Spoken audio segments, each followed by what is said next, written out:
ఆస్తి దేశంలోనే తొలిసారి 2 రూపాయలకే కిలో బియ్యం, దేశంలోనే తొలిసారి 50K హార్స్ పవర్ విద్యుత్, దేశంలోనే తొలిసారి భూమి శిస్తు రద్దు, దేశంలోనే తొలిసారిగా మహిళా యూనివర్సిటీ, ఇలాగా అనేక చైతన్యవంతమైన కార్యక్రమాలను చేపట్టి తెలుగుదేశం పార్టీకి ఒక రకంగా ఊపిరి పోసిన అన్న ఎన్టీ రామారావు గారి 28వ వర్ధంతి సందర్భంగా ఇక్కడ విచ్చేసిన తెలుగుదేశం పార్టీ కుటుంబ సభ్యులందరికీ, వేదికను అలంకరించిన తెలుగుదేశం పార్టీ మహామహులకి, మహిళలకి, యువతకి, రైతులకి, మీడియా వారికి, కల్చరల్ ప్రోగ్రామ్స్ చేసే వారికి, వాలంటీర్స్కి అందరికీ కూడా నా నమస్కారాలు తెలియజేస్తా ఉన్నాం. ఒక పాలకుడు ఎలా ఉండాలో, నాయకుడు ఎలా ఉండాలో అనేది నిలువెత్తు నిదర్శనం నారా చంద్రబాబు నాయుడు గారైతే, పాలకుడు ఎలా ఉండకూడదో, నాయకుడు ఎలా ఉండకూడదో అనేది నిలువెత్తు నిదర్శనం ఈ జగన్మోహన్ రెడ్డి అనే విషయాన్ని మనం అందరం కూడా గుర్తు తెచ్చుకోవాలి అని ఈ సందర్భంగా మనవి చేస్తా ఉన్నాను. సమాజ నిర్మాతలు నారా చంద్రబాబు నాయుడు గారు, సమాజ విధ్వంసకుడు జగన్మోహన్ రెడ్డి, సంక్షేమ ప్రదాతలు నారా చంద్రబాబు నాయుడు గారు అయితే సంక్షేమ ధ్వంసకుడు జగన్మోహన్ రెడ్డి. అభివృద్ధికి కట్టుబడికి మారు పేరు చంద్రబాబు నాయుడు గారు అయితే కూలగొట్టడానికి, విధ్వంసానికి పేటెంట్ రైట్ ఈ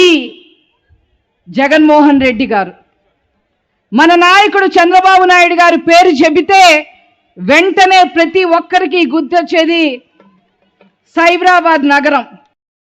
తెచ్చిన పరిశ్రమలు, లక్షల మందికి ఉద్యోగాల కల్పన,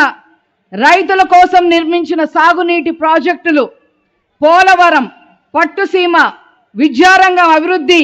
రాజకీయాల్లో మహిళలకి రిజర్వేషన్లు, ఎస్సీ కమిషన్ ఏర్పాటు, డ్వాక్రా సంఘాల ఏర్పాటు, Indian school of business is, NALSAR విశ్వవిద్యాలయం ఏర్పాటు, ఉర్దూ యూనివర్సిటీల ఏర్పాటు, మైక్రో ఇరిగేషన్ ఏర్పాటు, నేషనల్ గేమ్స్ నిర్వహణ, ఆఫ్రో ఏషియన్ గేమ్స్ నిర్వహణ, ఇంకా ఇలా చెప్పుకుంటూ పోతే చాలా ఉన్నాయి. అదే జగన్మోహన్ రెడ్డి గారి గురించి గుర్తు తెచ్చుకోవాలి అని అంటే కోడికత్తి డ్రామా, బాబాయ్ హత్య విషయంలో గొడ్డలిపోటుని గుండెపోటుగా మార్చడం, బూతుల మంత్రులతో నిండిన క్యాబినెట్, రాష్ట్రం నుంచి వెళ్ళగొట్టిన పరిశ్రమలు, బడుగు బలహీన వర్గాల్ని హత్యలు చేయించడం, కల్తీ మద్యంతో చిన్న భిన్నమైన కుటుంబాలు,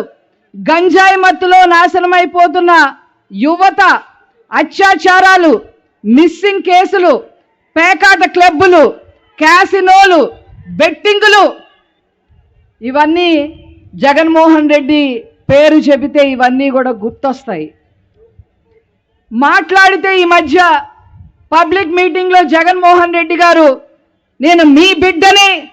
పేదవాణ్ణి, నన్ను ఆశీర్వదించండి అని చెప్పుకునే ఈ జగన్మోహన్ రెడ్డికి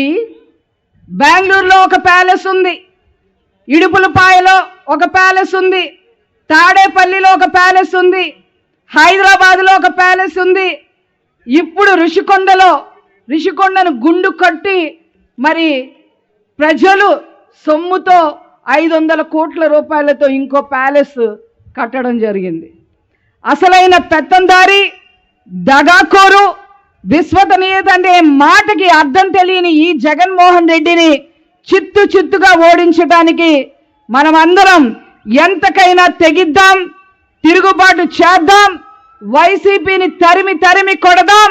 చంద్రబాబు నాయుడు గారిని ముఖ్యమంత్రి చేద్దామని చెప్పి ఈ సందర్భంగా తెలియజేస్తూ నాకు ఈ అవకాశం ఇచ్చిన సభాధ్యక్షులు వల్ల రామయ్య గారికి కృతజ్ఞతలు తెలియజేస్తూ నేను సెలవు తీసుకుంటున్నాను. Thank you.